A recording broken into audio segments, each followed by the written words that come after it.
It was a good day at the Tottenham Hotspur Stadium. Dominic Solanke got his first goal in a Spurs shirt. Brennan Johnson on the score sheet yet again. And then James Maddison adding a fantastic goal right at the end. Spurs 3, Brentford 1.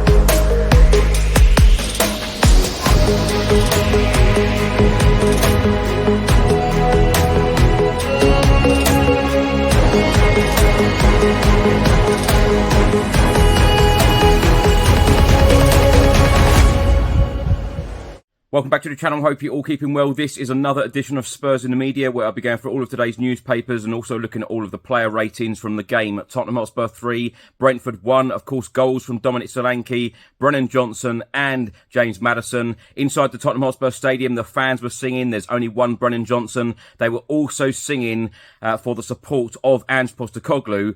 Now, if you are watching this on YouTube, please do hit the subscribe button, like, share and comment below. And if you're listening to this on an audio platform, please do hit the follow button and leave a review if you can.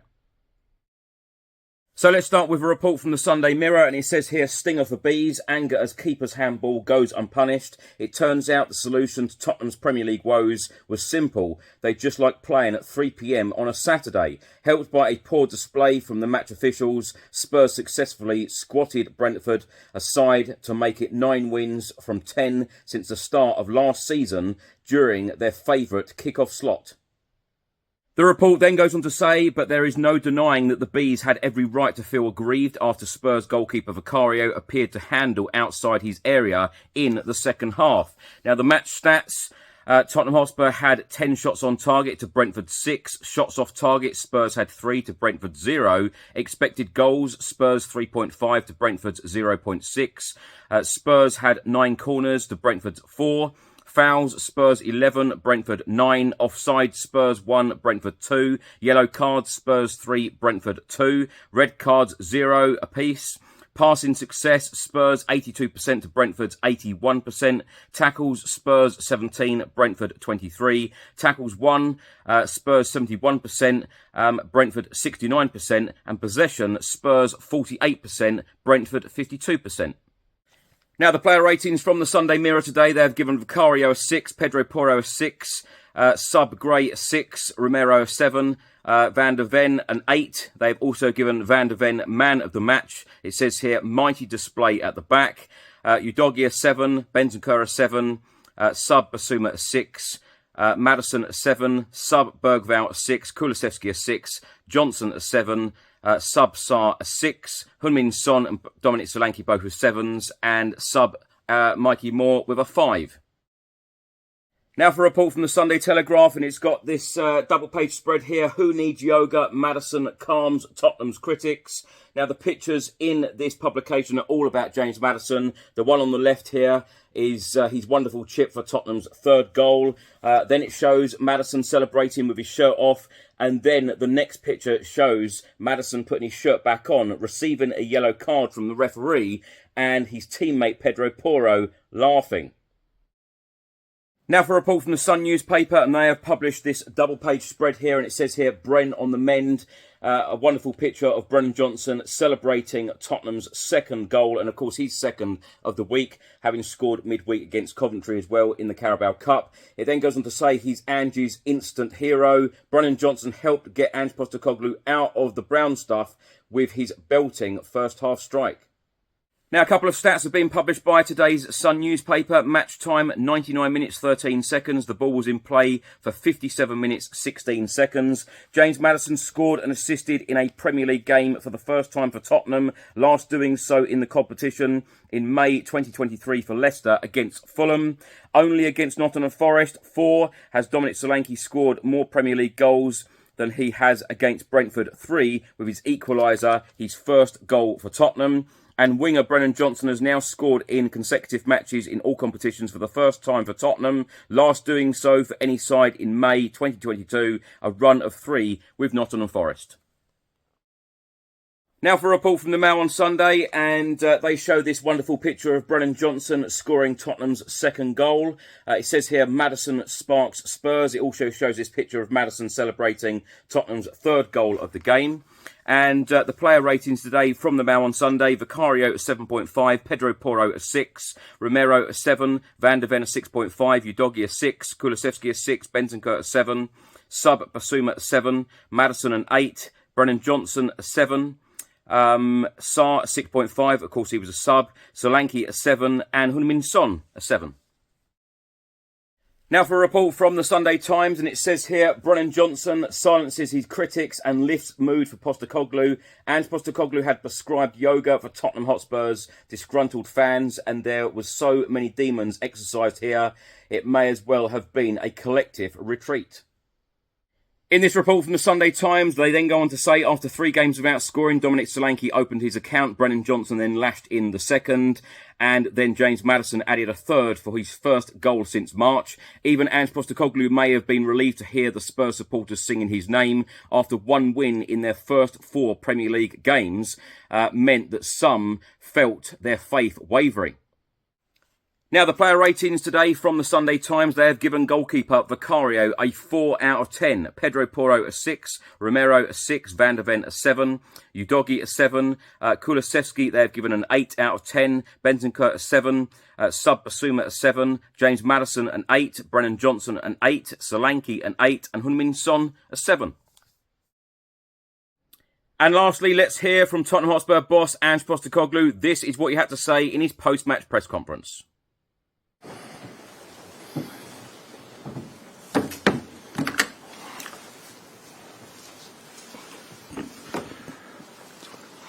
Jim.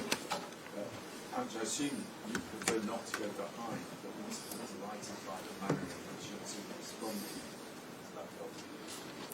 Yeah, it wasn't an ideal start, obviously, but to be honest, it was like it never happened. The boys just sort of went at it. That's what we wanted to do today. We kind of knew Brentford, they're going to be pretty aggressive with and without the ball, and we love that part of the game. And we thought if we really sort of put our own energy and intensity that we know we can with or without the ball, we could cause them a lot of problems, and we did. We were relentless the whole game, and fully deserved the win. Yeah, I thought it was good. I thought the whole team was good, though. Everyone was, like I said, really focused on sort of, making sure we dominated the game in the areas we want to dominate.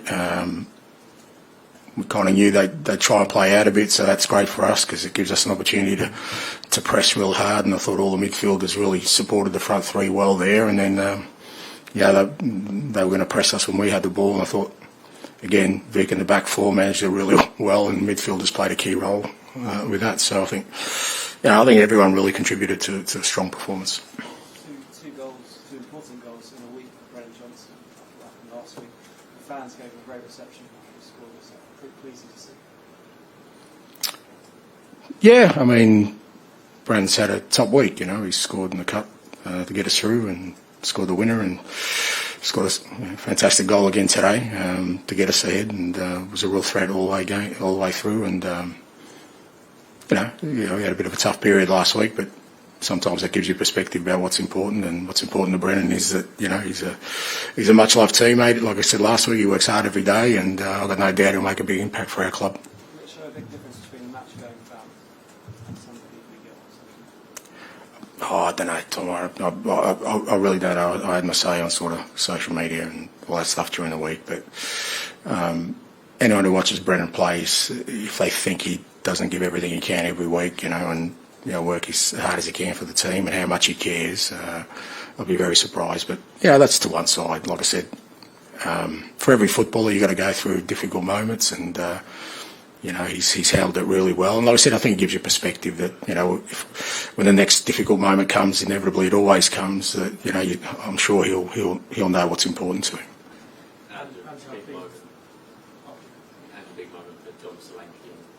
said yesterday you sort of knew it was going to come, but still good to get that one, the first one for the club. Yeah, I mean, again, Dom's still working his way to match fitness. You saw at the end there, he was out of gas, so I wanted to take him off a bit earlier, but we kind of needed that third goal to kill the game off. But, he was good again today. I think he's been good in every game he's played for us. And, as you said, strikers love scoring goals. And, great moment for him to score his first goal for the club, particularly at home. And but aside from that, again, it was a really strong performance by him. I thought he led the line really well. Important for us today is the link up there because, we knew they'd go pretty aggressive on the man-to-man marking and he was going to have to, hold the ball up for us, and I thought he did that really well. Hi, Ange. Just wanted to know, from your perspective, what happened when Vicario appeared to, I think, touch the ball outside the box. What did you see? I think I saw exactly what you saw. Well, I'm not too sure what I saw. That's Well, what I'm asking. well, I'm not. What makes you think I'm sure? Well, I'm not too sure. Maybe you were closer to the pitch than I was. I was closer to the pitch. Okay. Yeah. You were higher up, though. Yeah, so... Okay, so maybe I saw exactly what you saw. Thank you. Get away with that one then, Ange. Get away with it. So have you seen it and you said it's outside, is it? Oh, because I haven't seen it. I've got no idea. Huh? I think it can. Yeah, I think it's been ruled outside, but not an obvious goal scoring opportunity. So Okay. it's been VAR. Okay, so if it wasn't an obvious goal scoring opportunity, it means that even if he was penalised, it would have been a free kick. And that's a big turning point in the game. A free kick outside the box. Okay, yeah. Look, I guess we were lucky to get the result. And a bit more sort of urgency, it seems, there, playing a bit quicker. Do you think, the early goal sort of helped in that way? No, it's just, I think I spoke about it last week that, I felt in the first half against Arsenal, it was quite evident they were trying to slow the game down. I thought we contributed at times to it, especially with our restarts, and we kind of spoke about it during the week that, we're at our best when we play quickly, and, obviously the opposition are going to try and stop us doing that. So, from our perspective, the more times when we're in control of the ball, we can play at our tempo. I think it's better, and like I said, it was kind of highlighted last week that I felt, even though we were on top of the game against Arsenal, we kind of let them off the hook a couple of times by slowing the game down ourselves as well. So I thought it was a lot better today. We just had more urgency without rushing around our football, which helps us. And were you pleased with the intensity of the team off the ball as well? The 2 goals that James Madison didn't score, he was pinched it from the pass, anticipating that must have been. Yeah, but that's been great all year. I mean, I think objective measures would say we're probably the best in the league, probably one of the best in Europe in terms of our pressurising. And I thought it was going to be important today because, like I said, you saw Brentford, they tried to play out from the back, which is an opportunity for us to really, try and win the ball in high areas, which I thought we did. And, we created some unbelievable opportunities from it, including the first goal, and, probably could have got a couple more out of it. And you said that your team had struggled to capitalise on key moments of the game after North London derby, and then today there was a couple of chances that came and went, and then James Madison pops up the third one. Is that the biggest difference in this game compared to some of the other ones that we've seen? Well, in terms of, we were still winning at that point, but look, in terms of the game, that's what we've sort of been missing, and I spoke about it during the week that, for all our dominance, we haven't really got the rewards for our play, and you need to, because you saw today even at 2-1 they had a couple of chances and they could be back in the game at 2-2, even though we were we had so much dominance, and so you need to sort of stay alert. But at the same time, I thought it was an excellent goal, and three leaders in the club sort of contributed. Romero, Sonny, and Matters, which that's what you're looking for in those moments. Okay, thank you. Thank you. Thanks for watching and thanks for listening. I hope you enjoyed it. If you're watching this on YouTube, please do hit that subscribe button, like, share and comment below. And if you listen to this on an audio platform, please do hit that follow button and leave a review if you can. Enjoy your week. I'll see you on the next one. Come on, you Spurs.